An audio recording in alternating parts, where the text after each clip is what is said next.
have no idea how excited I am. Whoa, dude. Language. Dude. This is a children's card game. My dream has come true. Also, it is a teenager's card game. Thank you. Age 13 and up. Excuse me, Lycos. Ooh. Okay, evidently, you're pretty fired up about this today. I remember when I saw the article of the Sonic the Hedgehog X Secret Lair for Magic the Gathering, I was like, that's pretty cool. I wonder if Lycos is going to reach out to me. Obviously, disclosure, I did. But yeah. So it was very funny, actually, when this was announced. I had a long night the night before, so I was kind of sleeping in. So my partner kind of like burst open the bedroom door and was just like, Lycos, you gotta get up. Like, you gotta get up. You gotta see this. And I shoot out of bed and I'm like thinking like there's an emergency and something terrible's happening. And I'm like, oh, geez. And my leg is asleep. I like hobble out of bed and I'm like, oh my gosh, like, what's the problem? What's the matter? And they're like, oh, nothing bad, but you gotta see this. So they're like, follow me to my computer. So they lead the way to their computer. I'm hobbling behind them because my leg is still asleep. They get to their computer, point at the screen, and I see Sonic X, like MTG Secret Lair, and I'm like, oh, my dream has come true. And as I like pull out my phone to browse like my chats in the morning, I see that my Magic chat is exploding because people are like, yo, did you see this spoil? And they showed one of the cards and someone's like, dude, that's fake. And then everyone else is like, no, that's real. Someone posts the official post from Wizards of the Coast. One of my friends in that chat is just like, no. And then everyone else is like, at Lycos Lore, get up. At Lycos Lore, like, where is he? We summon you. And I just send a message. I'm like, I am so excited. You guys have no idea. Dude, and I can see why. As a longtime Magic fan and obviously a huge Sonic fan, this is an absolute win for me. Even when I was looking at some of the spoilers, because as soon as I saw it and then you saw it and then you told me and I was like, podcast episode, I looked at all the art and some of the descriptions and everything else. And I'm like, I don't comprehend a lot of the words on here. I did play a little bit of Magic back in like high school, but it wasn't enough to get the fluttery feelings of nostalgia to well up in me to the point where I jump out of bed and try to defy gravity to get to it. So for those who are not into like Magic the Gathering and kind of don't exactly know what we're going to be talking about, Secret Lairs aren't like a booster pack set. Technically, it's a premium product. They are only available on the Wizards of the Coast Secret Lair website, only available for a limited time or only have like a limited stock. And normally it's about like 5 cards. You'll either pay like 30 or 40 bucks for, depending on if you want foil or non-foil. Obviously the non-foil is cheaper. And yeah, that's basically what a Secret Lair is. It's premium product. Some people don't like it, some people do. And this is also one of their Universe Beyond. So basically this is where they're incorporating non-Magic the Gathering IPs into Magic the Gathering. So like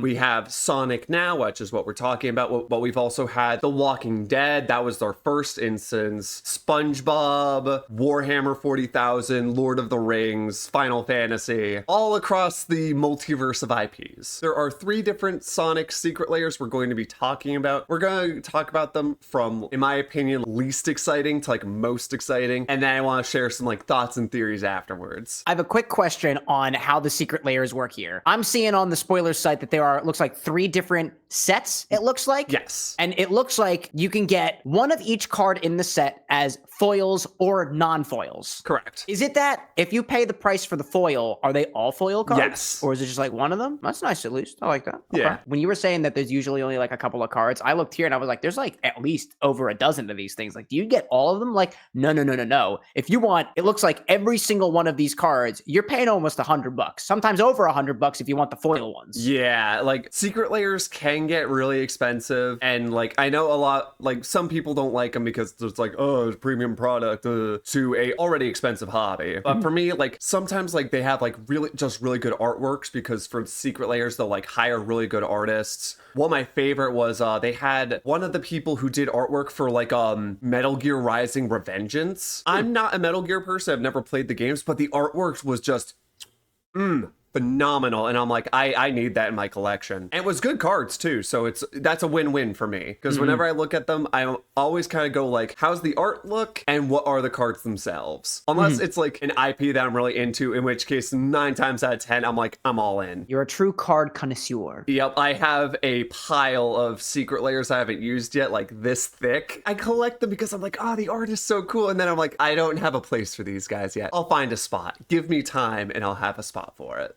Well, go forth, Lycos. Go. Dig in. Yeah. Dig into the Secret Lair. So the first one is the Chasing Adventure. So these are basically cards that already exist in Magic. It's just they have a Sonic themed artwork. So we have Generous Gift, Open the Armory, Fabricate, Deadly Dispute, Unexpected Windfall, Soul Ring, and a Treasure Token. So Generous Gift, of like the Sonic cards, this is one I was not expecting. I mean, it's not a bad card. If you're playing a white deck, it's decent removal because you can destroy any permanent, and it's just, oh, its controller gets a 3/3 elephant. I will say, I love the art here. That elephant being released from the capsule is really cute. When I saw this one, I saw the text destroy target permanent, and I was like, are you going to kill the elephant? But no, the permanent is the capsule that's being destroyed, and it lets the elephant free. Yeah, so yeah, you destroy someone's permanent, and it's like, oh, they lose that permanent, but they get a 3/3 elephant. Now, do you know whether or not the card that this one is based off of also generates an elephant creature specifically? Or is it perhaps some other type of creature? Or are these like one-to-one reskins? These are 1-to-1. This is a pre-existing card. It's just the artwork is Sonic themed. Gotcha. But I will say for this Secret Lair, I'm kind of sad it does not come with a 3/3 elephant token. Oh. That's a super minor gripe. Why no flickies? We actually don't have like a bird removal spell like that. We have like bird counter spells. I mean, we could have. We legitimately could have had Swan Song. It's like counter target spell. You get a 2/2 bird, and you could have made that a flicky. That's fair. And I also realized, I forget, Flicky is a very particular animal in Sonic universe. All right, next is Open the Armory. Search your library for an aura or equipment and reveal it, and you put it in your hand, then shuffle your library. This is a very standard tutor spell, as we call it in the game. Basically a spell that lets you search for something in your deck and put it in your hand or on the battlefield. With how Amy's card is designed, which we'll get into later, this fits how her card works. Plus on that, I like the artwork here, and plus she's one of the only characters who uses a tool. So I'm like, yeah, this fits. I got no complaints here. I do like the flavor text on the card as well, of just the "Have no fear, Amy Rose is here," which I'm pretty sure that was from Sonic Adventure 2 Battle. I'm inclined to agree. That's when Amy is breaking Sonic out of jail. Yeah, that's what I was thinking. It's one of my favorite lines in that game. Sonic just being like, God, I don't need your help. Thanks. Did you have another question on this one? No, that's all I got for that one. Okay. I like it. I was thinking, I'm trying to remember what scene this might be a reference to, and a piece of me thinks that it's a Twinkle Park. Yeah, that's what I was thinking as well, going on the background of the artwork here. It's kind of castle-like. It reminds me of like the carnival-esque theme. Yeah, and the only stage I could really think of with Amy, and that was Twinkle Park from Sonic Adventure. Yeah. The next card on our list is Fabricate. Search your library for an artifact, reveal it, put in your hand, and shuffle. Fabricate is one of my favorite blue spells in the game, just because I tend to play artifacts. And some of my copies of Fabricate have just really good artwork. I have no complaints with this, especially because it's Tails working on the tornado, which Tails is artifact based, specifically vehicles. That fits the theme there. And also, spoiler, the tornado is a card as well. So if you had Tails on the table and you play Fabricate, you could totally use that to get the tornado to get that flavor absolutely. win. Now, you were saying, too, that there are multiple Fabricates that you have. I forget. Can you remind me how many of each individual card you're allowed to have in a standard Magic deck? In a normal 60-card deck, you can have up to 4 copies of one card in your deck. The main format I play is Commander, which is a singleton format, which just means you can only have 1 copy of each card in your deck unless that card has an ability specifically stating otherwise. If you have the same exact card, but it looks different, can you get past that limit? No. Yeah, so I could not take this Fabricate and put it in a deck that already has a Fabricate in it, because it's still that same name. The next one is Deadly Dispute. I love the art on this one. That's so cool. Like Shadow holding the Chaos Emerald. Can I tell you why you probably like it? Why? Look at who drew this one. Oh, is it our boy Evan Stanley? It's actually our girl, Evan Stanley. Oh. I was looking into this because I saw the name and I was like, wait a minute. minute. I gotta do a once over on this. Yeah, because I knew Evan Stanley did a bunch of the art for some of these cards. So oh my gosh, that was part of why I'm like, yes, I love the art. I'm like, I need it. Yeah, dude, I feel like we've had such an appreciation for Evan's work that I was like, I had to do just a small deep dive. But yes, Evan Elizabeth Stanley, we love your artwork. Yes, please keep making awesome art. We love it. So this card, for 2 mana, you sack an artifact or creature, you draw 2 cards, and create a treasure token. So which are the rings in this case, right? Yes, that is the treasure token that actually comes in the secret layer. It is a ring. And essentially, treasure token, it's a token that you can sacrifice for 1 mana of any color. Essentially, your resource for playing spells and creatures and stuff. So Deadly Dispute, it's not like an amazingly overpowered card, but it's good. I run it in quite a couple of my decks, actually. And also, I think this works well, especially with that Shadow theme, because Shadow in his card does shenanigans with artifacts as well, specifically artifacts that generate mana. So that, for me, was another flavor win for this secret layer. As I've noticed so far, specifically within this particular set, the Fabricate card had what looks like a red Chaos Emerald, or maybe like a yellow or orange one, and this one's got the blue one. And I wonder, and I'm gonna be looking for this as we go through the other spoilers. Do we have every single Chaos Emerald here? I mean, I can tell you that we have those 2, and we also have the Master Emerald in Unexpected Windfall. My partner was freaking out on this one because of all the Chow. There's so many of them. Oh, and I see a Flicky. Yeah, I was gonna say, you got your Flicky. Oh, there, I got it.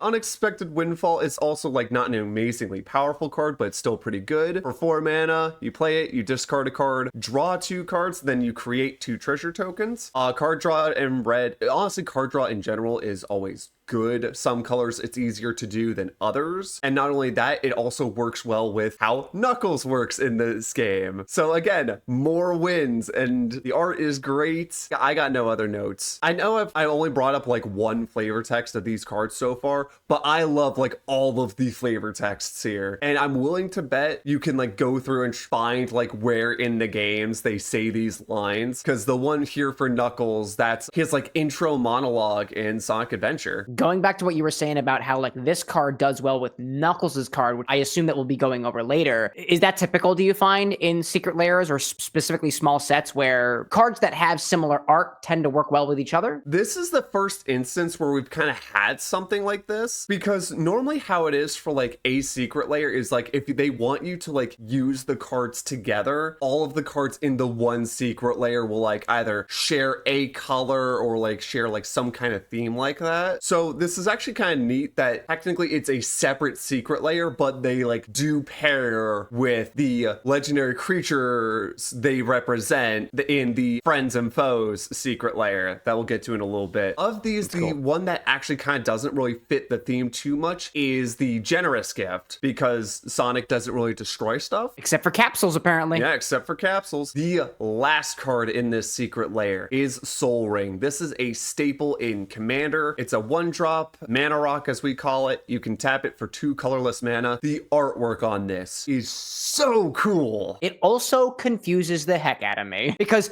when I saw this, my first thought was, oh my gosh, did we miss a ring in our ring episode? I can't find any record anywhere of a quote soul ring, as in like a ring that would come from the soul dimension. This is like a rainbow ring, and I've never seen it referred to as a soul ring before, but I kind of like it. Yeah, but again, I mean, Soul Ring is a card in Magic. Oh, is it really? Yes. So this has absolutely nothing to do with Blaze's soul dimension. Correct. I feel gaslit. Yeah. Okay. Because yeah, these are all cards where it's like just different artworks for pre-existing cards. That explains why when I looked up, quote, Soul Ring, no Magic the Gathering, no MTG, just Sonic, that I came up with nothing. Makes so much sense. Yes, when Magic terms confuse the not Magic player. Hey, that's why I'm the other half here. And then yeah, as we covered previously, the last card in this secret layer is the treasure token, which is one of your classic rings. This one looks oddly large. Yeah, it looks quite nice in Green Hill with the little rainbow coming on behind it. Like it's just... Oh yeah. Looks beautiful. It's like a beautiful shot of and singular ring. My favorite. Exactly. Now we are going to move on to the Turbo Gear. These cards are alternate artwork, alternate name for pre-existing cards. So on these cards, you'll see like the name of the card, but then like underneath there's another name, basically saying that although this card has this name, it is this card. So kind of going back to that question you were asking about the Fabricate, if you were running like this card, I'll just use an example, Knuckles' Gloves. It is a alternate artwork, alternate name, Reaver Cleaver. Singleton format would still apply to this, where I'm like, oh, if I have a Reaver Cleaver already in my commander deck, I can't run Knuckles' Gloves because although it has a different name, it is still the Reaver Cleaver. That makes sense. And at least they actually give you the alternate name on the card to make it a little bit easier for you. Exactly. Yeah, they started doing this back when they did a crossover with Godzilla.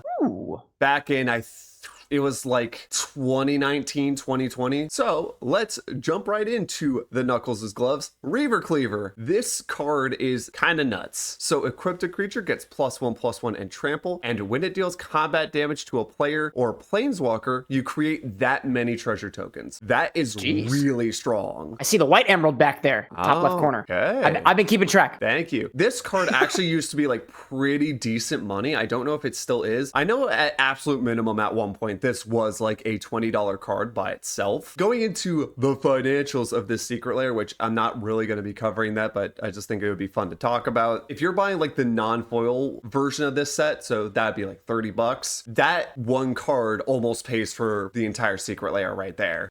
Yeah. The only complaint I have about the Reaver Cleaver here is I kind of wish it was the Shovel Claw, but I understand Dude, why. If only. Because that would have been so fun. I'm like, oh my gosh, we just did an episode on that. It would be great. But nah, I'll take it. And again, because it does treasure shenanigans, so artifacts, that does still pair well with Knuckles himself. The next one in this batch is the Air Shoes, which these are our good old-fashioned Swiftfoot booties. Oh yeah. It's standard piece of equipment. Equipped a creature gets hexproof and haste, and its equip cost is 1. I say it's a standard card because a lot of commander decks will run it, because hexproof basically makes it so the equipped creature can't be the target of your opponent's spells and abilities. And then haste is just quick, right? Yeah, haste basically means if that creature like just entered the battlefield this turn, it can attack this turn, because most of the time they can't unless they have that keyword or some other ability that says otherwise. And that's because of summoning sickness, right? Correct. I'm actually going to touch back on these in a little bit. The next one is actually I actually had one more question for the Air Shoes. I feel like I don't recognize the stage that Shadow is running on. Yeah. It strikes me as being from like Sonic Riders or something. I don't know. You get a vibe? My first thought, because he's on foot, so that kind of knocks out like any like riders, and these are like his standard shoes, not like the extreme gear. My first thought was like the jungle stage from Sonic Adventure 2, or maybe even a stage in Sonic X Shadow Generations, because I agree, I could not recognize the stage. It seems like kind of unique because like the little arches over top have a very, very like faceted appearance, and I don't think it's in I think that's White Jungle. White Jungle? No, I think you're right. I think it is White Jungle. Yeah, I don't think it's that one, only because like that's like pretty deep in the forest, and this looks like it's kind of above the clouds, which is why it gave me that like Sonic Riders vibe or some racing game vibe, being that there was arches that could denote like the beginning or end of a lap. Also, my partner really liked the flavor text on this card. I don't know where it's from, but that is such a Shadow quote, and I adore it. If the world turns against me, I will fight as I always have. I have no idea where it's from. Again, my partner also, she has a huge soft spot for Shadow now. I can see why. Sonic 3 really made her a Shadow fangirl. As all things should be. We should all be Shadow fangirls. The next card here is the Egg Hammer. This is a alt art alt name of Mirror Battlesphere, which is one of my favorite cards because I have a soft spot for mirrors. They're kind of like these just little drones that they're not very strong, but there's a lot of them and they're kind of cute. They have like big beaks. I love them to the point I actually have a plushie dice bag one. Aww. And when my sister showed it to me, I immediately like snatched it from her hand and put it in my cart because I'm like, I need that. And so this big guy, when he enters, you get 4 1/1 mirror tokens, except here I believe it will generate egg pawns. And basically when it attacks, you can tap mirrors to make it stronger and deal damage to the defending player before blockers are declared and everything. Dude, I think you're absolutely right about it makes mirror tokens, because I'm kind of spoiling for myself. I'm kind of spoiling it for myself, but the egg pawn is a mirror. And the art, I love it. We'll get to it. I love the art of this freaking egg pawn. And also, question for you. Do you remember where the egg hammer appears? Is it the Sonic Heroes? Yes. Dude, I remember fighting this thing. And also, for my limited knowledge of Magic, it being a 7-drop seems appropriate for the struggles that I had in Sonic Heroes when I played as a kid. Also, the extra cherry on top for this card, the egg hammer was one of my favorite enemies in Sonic Heroes. I really liked its design. And the fact that it is an alt name of a creature that works well with my favorite creature type in Magic. Like, I don't care that it's icing on the cake, dude. Cherry on top. Exactly. Like, I don't care that it's value-wise as low as dirt. I don't care. I want it now. I love it. Next up is the Pico Pico hammer. Yes! We have confirmation of its name. Yep. And this is a alt name, Hammer of Nazan. Honestly, when I first saw the name Pico Pico hammer, my brain thought one of two cards. Because it could have been the Colossus hammer, which is, it's a cheap artifact, but it's expensive to equip it to a creature. But the equipped creature gets like +10/+10. Gee whiz. Yeah. It's a strong card, and it would have fit here as well, except I think the reason they didn't was because they recently reprinted it with a alternate artwork, alternate name in the Final Fantasy Secret Lair that they just did a few weeks back. So I feel like that's why they went with the Hammer of Dazan here. And I'm not trying to roast Hammer of Dazan. I think it is a very good piece of equipment. I mean, at the very least, from what I can see about the Pico Pico hammer, it gives +2, +0, and indestructible. I don't know how that differs from the other hammer you're referring to, but the Pico Pico hammer on its own is small, but mighty. And so I've never seen the darn thing break, but by the sound that it makes, going back to our episode on the Pico Pico hammer, despite the fact that it can break apart enemies, doesn't really look like it hits that hard. Again, this is just a solid piece of equipment, especially if you put it with Amy, because again, she's very equipment based. There we go. I'm very excited to get that combo going on the table. Dude, some of these spoilers about the characters. And the next card in our collection is the Power Sneakers. It's Sonic shoes, man. And these are Lightning Greaves. Now, stop me if you've heard this one before. Equipped creature has haste and shroud. I don't know what shroud is. So you might notice that these are very similar to the air shoes we talked about like 5 seconds ago. Oh, wait a minute. Yeah, in Magic, we have the Lightning Greaves and the Swiftfoot Boots. Very similar cards because they're like relatively cheap, and they both give haste and some form of protection. The big difference between Hexproof and Shroud is Hexproof makes it so your opponents can't target that creature with like spells or abilities. Shroud applies to all players, so even you can't target that creature with spells or abilities. Interesting. So it's kind of like a worse Hexproof, because in the history of Magic, Shroud was a keyword before Hexproof was a keyword. Intriguing. And I guess because of the relative level of how good it is versus otherwise, or rather the consequences, makes sense that this particular piece of equipment has a 0 cost to equip.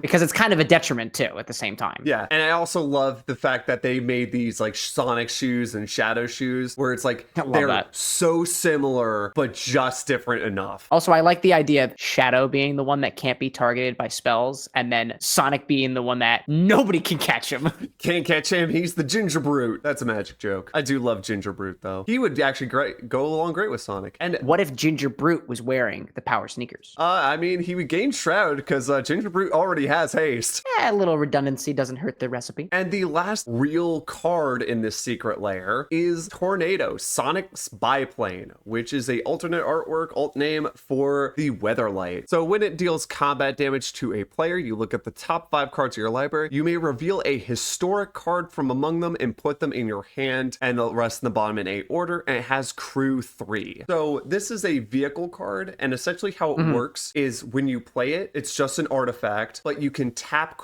any number of creatures until their total power equals that vehicle's crew cost, and then until end of turn, that vehicle is a creature. Oh, interesting. And also what this card means with historic, a historic spell is any card that is legendary, an artifact, or a saga. So it's a specific subset of card types. Yeah. And also this card part's actually funny because I was looking at the spoilers ahead, and Tails was a 3-1. So he has 3 power, 1 toughness. And I was looking at that and I'm like, why does he have 3 power? I'm like, that's a little weird because I would think he would have more health than he would strength because he's not that strong of a character. And then I looked at the tornado here and I'm like, oh, they made his power 3 so he can crew the tornado by himself, because otherwise he would need other creatures to help him crew it. Oh, is that how that works?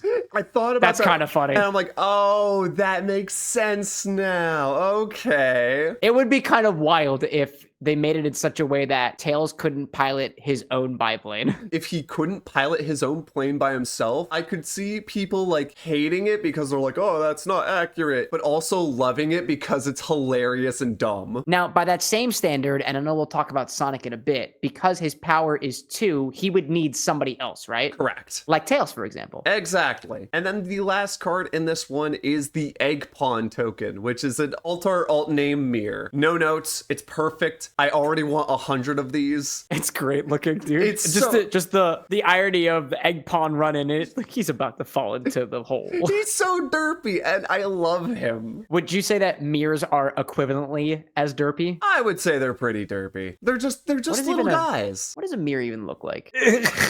Yeah, they got little beak faces, and they got little cranky It's like bodies. a little robo bird. Yeah, they're adorable, and I love them. I have. Oh my gosh, there's a bunch of mirrors. Yeah, no, there's a lot of mirrors. Like when I first started playing Magic, I cracked open a booster pack, and for those who know Magic, this was during the Scars of Mirrodin block, and I pulled a mirror, I forget which one, and I was like, oh man, this guy has like a funny beak face. I like him. He's a cute little robot. Since that day, they became my favorite creature type, and so if I was building a deck that like could do stuff with artifacts, I would maybe try and slide in a mirror or two just because I like them so much. And that is it for the Turbo Gear Secret Lair. Now we're on to the juice, the big stuff. The friends and foes. Heck yeah. So the first card we're going to cover technically isn't a friend or a foe. It's Super State. It's so cool looking though. Yeah, for 7 mana, colorless, by the way. That is a very important detail to note here. Enchanted creature has base power and toughness of 9/9 and has flying, first strike, trample, and haste. And whenever enchanted creature deals combat damage to an opponent,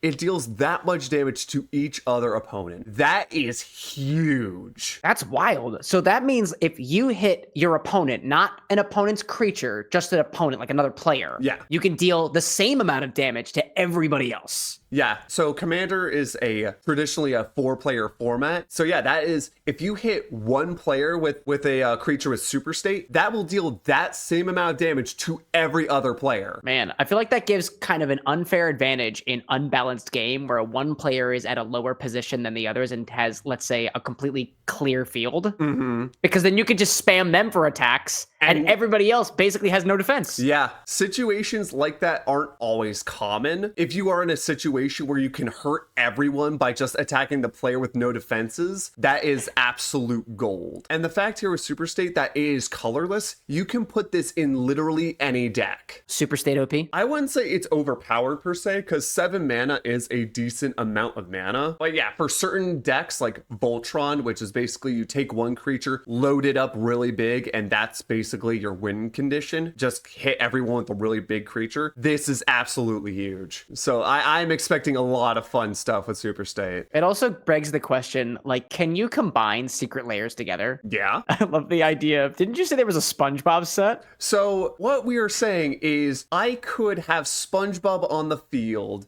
give him Cloud's Buster Sword, make him go super, and then I could also give him the Inquisitorial Rosette from Warhammer and have him go on a zealous charge at my opponent. And I forgot, on top of that, let me give him Captain America's shield so he also has protection from red and white. If there is any really talented artist out there, I would love to see this. I want to see this with my own eyes. Super State SpongeBob with an Inquisitorial Rosette. Cloud's sword and Captain America's shield. Oh my gosh, that would be amazing. And yet he still can't pass his boating exam. Dude, he doesn't need a boating exam. With Super State, he can fly. This is a very good point. I guess in the case of SpongeBob, it's just extra buoyancy. The next of these cards is Knuckles the Echidna. He is a 2/4 Echidna warrior with double strike, trample, and haste. Whenever one or more creatures you control deals combat damage to a player, create a treasure token. And then at the beginning of your upkeep, if you control 30 or more artifacts, you win the game. Come to think of it, how many Master Emerald shards were there in Sonic Adventure 2? How many stages are there in Sonic Adventure 2 for Knuckles? Trying to remember. I remember I was trying to do the math, but I don't think he has 10 stages. However, my brain also thought if he has 5 stages and Rouge has 5 stages, that might work. But then my brain kind of busted that theory because I think one of Rouge's stages, you're not hunting for Master Emerald shards, you're hunting for Chaos Emerald. Oh wait, no, it won't work anyway because both of them, the egg pyramid place, you're searching for keys, not Master Emerald shards. I don't think there were 30 of them. Yeah. I think there's less than 30. Something about the combo of the Magic Universe and the Sonic Universe together. Let's just say the Master Emerald broke again, but this time in 30 pieces. Also, the fact that controlling 30 artifacts, you win the game. That's pretty nuts. And the fact that, like, he can create treasure by himself. I mean, keep in mind, he can only create, like, 1 treasure a turn. So it's not crazy, but as you've seen with the other Secret Lairs, there are tons of ways you could easily create treasure. Yeah, so you could kind of rack it all up. Oh, yeah. To the point, my partner actually has already designed a commander deck around Knuckles, all about generating lots of treasure to try and get his upkeep ability to proc. And also, funny enough, there is a dragon in Magic who has a very similar ability to that, except it's at the beginning of your upkeep, if you control 20 or more artifacts, you win the game. Oh, so you need a little extra work for Knuckles. Yeah, I feel like that's fair considering he is a 2/4 double strike trample with haste. I'd say that's pretty fair. That's pretty solid. Yeah. And remind me, double strike is, I guess you attack twice. Basically. Haste is quick. Yep. And then trample is, if I remember correctly, if you deal more damage than the opponent's toughness, the rest of it goes through to the player. Correct. Nice. And yeah, basically double strike is he does combat damage first, and then when the 2 creatures actually fight, he does more combat damage. So basically, if you were to try and block Knuckles, he is a 2/4, but he would be dealing 4 damage total to whatever is blocking him. And also, my side note here, because of Knuckles, Echidna is now a creature type in Magic the Gathering. That was going to be my other question. Like, are there other Echidnas? I don't believe there are. Because if I recall, there are certain cards that say, like, say a type of creature, whether that be, I guess, a mirror or a hedgehog or an Echidna, and effects apply to those types of creatures only. And I just did a quick search. Yes, Knuckles is the card that has added Echidna as a creature type to Magic the Gathering. Incredible. So, and wait, is it even funnier that as of right now, unless we get more Echidnas, he is the last and only Echidna warrior, which makes it even more appropriate. I made that joke to my partner and her jaw dropped and she's like, that's horrible, and walked away. It's too good. It's true though. Maybe we'll get a Pachacamac way down the line. Oh man. But again, Knuckles.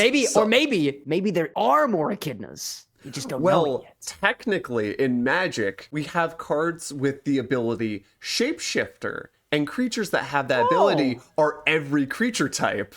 So now there are more Echidnas in Magic because of that loophole. If he chooses, he doesn't have to be alone. There can be more than one. It's just some of them might look a little slimy, blubbery, kind of chaosy. Changelings are weird. If you want to, Google image it. What if we get Chaos as a changeling? So cool. That would be cool. Our next hero is Amy Rose. For 4 mana, she is red-white to anything. A 3/3 with haste. When she attach up to 1 target equipment to her, then target other attacking creature gets +X+0 until end of turn, where X is Amy's power. I'm thinking Pico Pico Hammer. Yeah, not only Pico Pico Hammer. My brain first thought, oh wow, so like on her attack attack, she can equip equipment for free, which is great because some equipment have like really high equipment costs, like that colossal hammer I was talking about. The equipped cost for that is 8. So wow. on swing, she can equip it for free. But as I was browsing the internet, I saw people on Reddit brought up a very interesting point with Amy. Is it the yellow Chaos Emerald? Not the yellow Chaos Emerald, but they don't specify that that equipment that you attach to her has to be under your control. So she can steal your opponent's equipment. Wait, really? Because it doesn't specify that that equipment has to be yours. Does it typically specify that? If they wanted to specify, it would specify. I guess, would it say not target equipment, but target one equipment of you your control. Because it doesn't say you control, she can steal opponent's equipment. That is absolutely insane to me. And her other ability as well is really strong because, again, in that case of, let's say you give her Colossal Hammer, then she becomes a 13/13, and then another attacking creature you control gets +13/+0 until end of turn. And that's incredible. And if that creature has something like Trample, that's huge. Or if you have a way to get multiple combat phases, because that is a thing you can do, especially in red, that buff is until end of turn. So you could essentially have multiple combats and just keep stacking that plus effect onto another creature to make that creature even bigger every time. When you add the plus effect, does that only go away at the official end of the turn? Yeah. Wow. Otherwise, and then it would add a specify. super state on top of that. Oh, Amy Rose is like one of the cards I'm most excited for because I love equipment decks. My first commander deck was an equipment deck. And I'm like, oh man, Amy just hit like all those right notes for me, especially because I was actually planning on revamping that deck. So I might hold off on that and just build Amy and just load her with tons of good equipment. I don't know. I feel like she can do some really fun things. Super excited for her. The next one, this is actually commander who I've been trying to figure out how I wanted to build this guy, but it is classic Dr. Eggman. 5 mana, he is blue, black, and red. That is Grixis. He is 3/6 flying human scientist. At the beginning of your end step, draw a card. Then each opponent faces a villainous choice. Oh my gosh, that player, I love the flavor there. That player either discards a card, or you may put a construct, robot, or vehicle from your hand onto the battlefield. This effect is very interesting because the villainous choice is a relatively new mechanic that was only put into the Doctor Who Universe Beyond stuff. So it's kind of interesting that we're getting that back in a different Universe Beyond. And is villainous choice like a very particular scenario in Magic now? So villainous choice is basically each one of your opponents, or it's an opponent's only thing, where it's basically this happens or this happens. And frankly, 9 times out of 10, it's usually you benefit, it's a detriment to them. So interesting. Eggman's here of making them discard a card, or you get a construct, robot, or vehicle from your hand just on the battlefield for free. That can be huge. Like, you can get some really good value out of that. Funny enough, if you think back to one of the other Secret Lairs we covered, the Egg Hammer is a construct. Yo! So he can cheat out the Egg Hammer if you are running it in the same deck. And that's a 7-drop. Yeah. Wow. So yeah, you could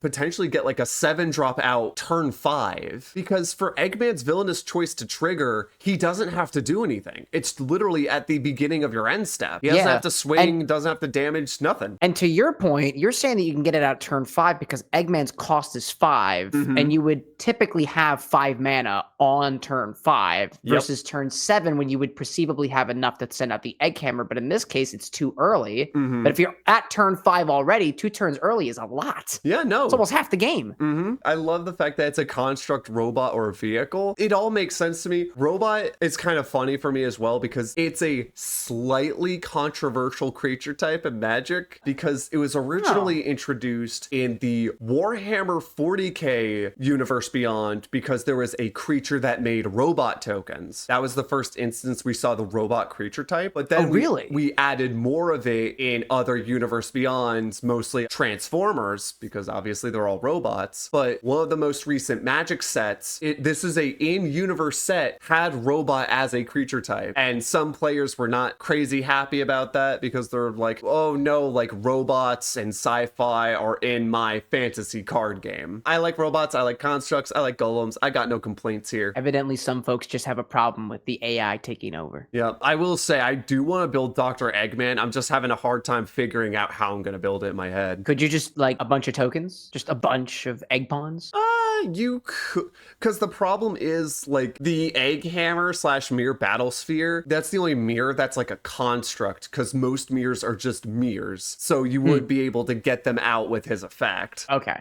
The next creature is Miles Tails Prower. 3 mana, 1 white, 1 blue, 1 anything. He is a 3/1 flash flyer with whenever a vehicle you control enters, draw a card if it has flying. Otherwise, put a flying counter on it. Like, not crazy powerful, but I could see this being really fun because there's a lot of vehicles in Magic. A bunch of the good ones already have flying, so you would throw them in that deck so that way you play it, he gives you some value, he gets you some card draw. So potentially you could spam out a bunch of vehicles with flying and draw a whole bunch of cards from it. Are there any vehicles that come to mind that could definitely benefit from flying? There actually are a couple. There is one vehicle who has a rule that that vehicle can be your commander. And it's a pretty big body too, if I recall correctly. It's like Shigeki Genesis Engine. I might have the name wrong. I want to say it's like an 8 something. And it doesn't have flying or anything. But if you had Tails on the table and then you play him, he gains flying. And when he's crewed, he can easily mess up your day. Looks like Shurikai Genesis Engine. Thank you. That's kind of cool. And that goes to what you were talking about before about Tails kind of being built around vehicles. And also, I think you said, I don't know if you specifically said artificer before, but I just noticed that he's an artificer. I think it's kind of cool. And it makes sense that he has the artificer creature type. And I'm pretty sure he is the only instance of a fox artificer in Magic. I suppose there are other foxes.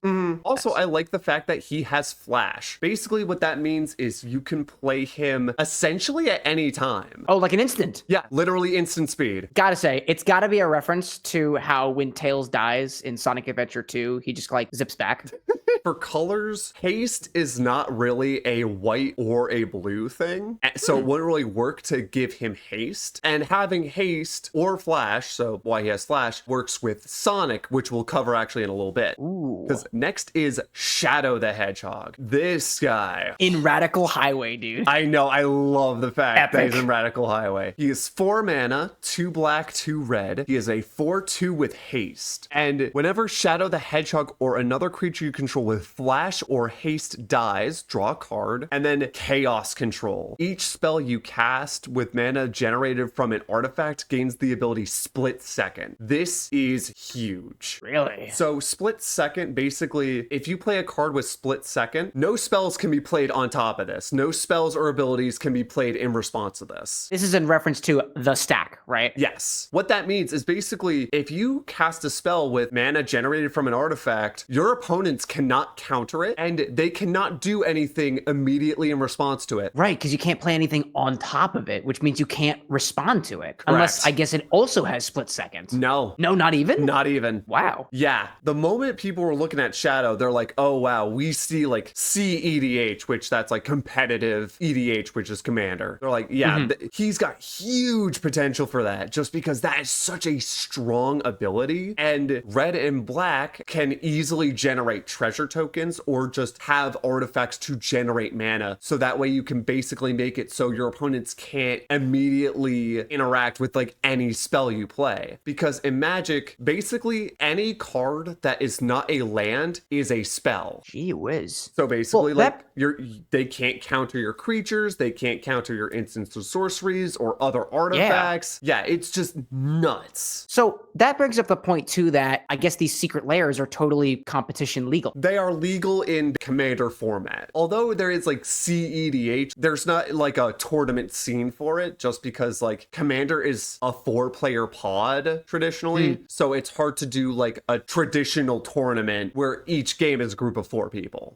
Now our last card, Sonic the Hedgehog. So me, Lycos Lore, the game fusionist, for the longest time I was pondering what would Sonic be in Magic the Gathering. And I did round it down to 2 color combos. those. I'm like, he's either going to be Boros, which is red, white, or he's going to be Jeskai, which is red, white, blue. So I'm happy I got the colors there. And my thought was, okay, he's going to be maybe like a 2-2 with haste. I'll take the 2 power. I'll take that win. And there's no way they weren't going to give him haste. He's the blue blur. Right. I also realized up to this point, all of the hedgehogs have haste because they all fast. Oh, and also Knuckles. Yeah, Knuckles has haste as well. The only creatures in this specific secret lair that don't have haste are Eggman and Tails. And Tails has Flash, which we'll get into here right now. Because whenever Sonic the Hedgehog attacks, put a 1/1 counter on each creature you control with Flash or haste. Yo. And whenever a creature you control with Flash or haste is dealt damage, create a tapped treasure token. Dude.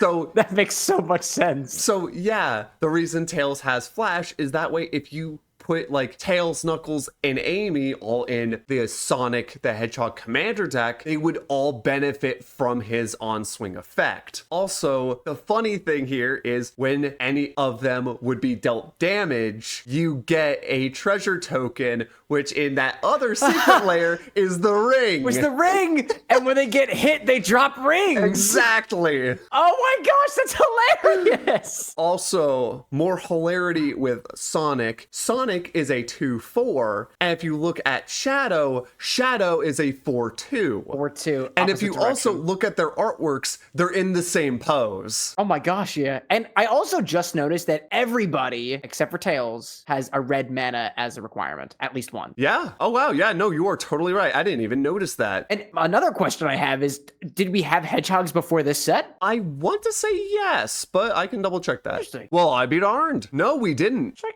that out. I thought we did, but no. So this is also where the introduction of the hedgehog creature type. Also, side note, going back to Shadow real quick, I love the fact that he's a mercenary. Good flavor. You know who else is red-black and is also a mercenary? Deadpool. I have no idea. Really? Oh my gosh. Oddly enough, I'm also noticing the color coordination here between like certain characters. Like the fact that Shadow the Hedgehog has red and black fur, and he is also a red-black creature, is either totally coincidental or they specifically built it such that his abilities would correspond to what you would typically see in a red-black creature. So that is it for all of these secret layers. Now for the bonus cards, secret cards, we don't know what they are yet. I have Well, hold on a second. What do you mean by secret or bonus cards? So traditionally in secret layers, you will get all of the cards in that secret layer, but then there will be like one extra card.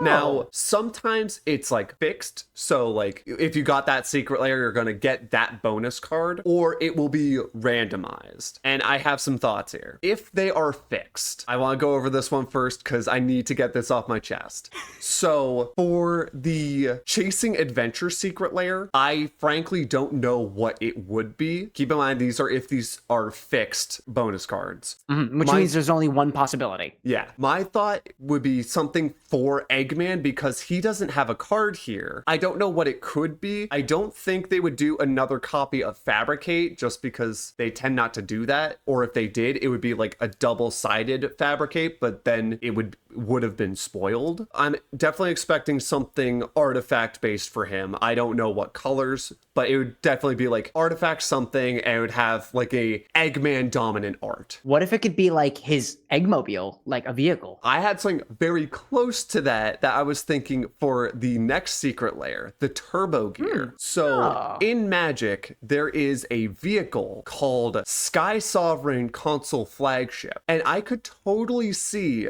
having the Egg Carrier as an alt name Sky Sovereign. Dude, the theme to the Egg Carrier just played in my head. Because it would work with Eggman as a card because it's a vehicle, and he would be able to crew it as well because its crew cost is 3, I'm pretty sure. Oh, check that out. And plus, Sky Sovereign is not a bad vehicle at all. Dealing 3 damage, I believe it's when it enters or when it swings. I like the implication of a vehicle entering chat and all of a sudden hitting somebody. When Sky Sovereign Console Flagship enters the battlefield or attacks, it deals 3 damage to target creature or planeswalker an opponent controls. I could totally see that being the Egg Carrier, and that would be so sick. I would love that. The big one, Friends and Foes. Here is my pipe dream. I highly doubt I'm right, but if I am, I would scream. The secret card here is Metal Sonic. That would That'd be so cool. My gosh, that dude. is why I would scream. It could be a robot. He would be a robot, so it would fit with Eggman, and I'm willing to bet his color combo would be some assortment of colors under Eggman, like maybe blue, black, or if they want to go like the Neo Metal Sonic route, maybe even make him like Esper, like white, blue, black, and make him like his own thing. That would be really cool. And also for this secret lair, friends and foes, it would kind of even the scale here, because looking at the cards, we have 4 heroes to 2 villains. I'm gonna put Shadow under the villain category for this. Would kind of even out the scales. Yeah, so that way it would be 3 to 4 instead of 2 to 4. But I'm really hoping it's Metal Sonic, because that would just be so cool. I would totally build a Metal Sonic deck. In terms of what he does, I would have no idea. It's not entirely out there that they would have that as a secret card, because in the Dungeons and Dragons Honor Among Thieves secret lair they did for that movie, the secret card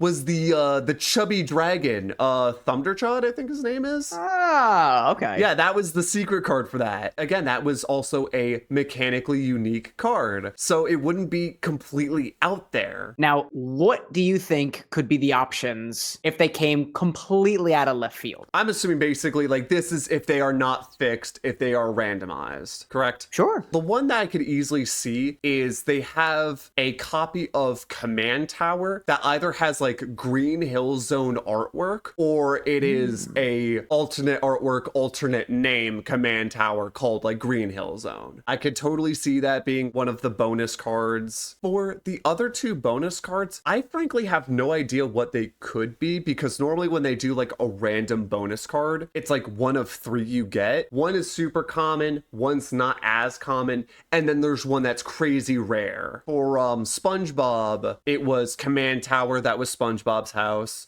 Kill spell called Dismember with the My Legs guy. That's and hilarious, then dude. the super rare one was Smothering Tithe, and the art was Mr. Krabs fanning himself with money, sitting on a pile of money. In that case, Smothering Tithe it's a really good card. It's not crazy expensive, but it's relatively expensive. It's like a $26 card last I checked, but because it's like so limited and rare, that would increase the value of that specific copy. With the bonus cards, beyond like the obvious Command Tower, they don't really have a theme between them. So frankly, if it is randomized, they could be anything. And I think that is really it for the Magic the Gathering Sonic Secret Lairs. And if you guys want to get it for yourselves, these Secret Lairs go live July 14th at 9 a.m. Pacific Standard Time. If you don't know what that is in your time zone, convert it.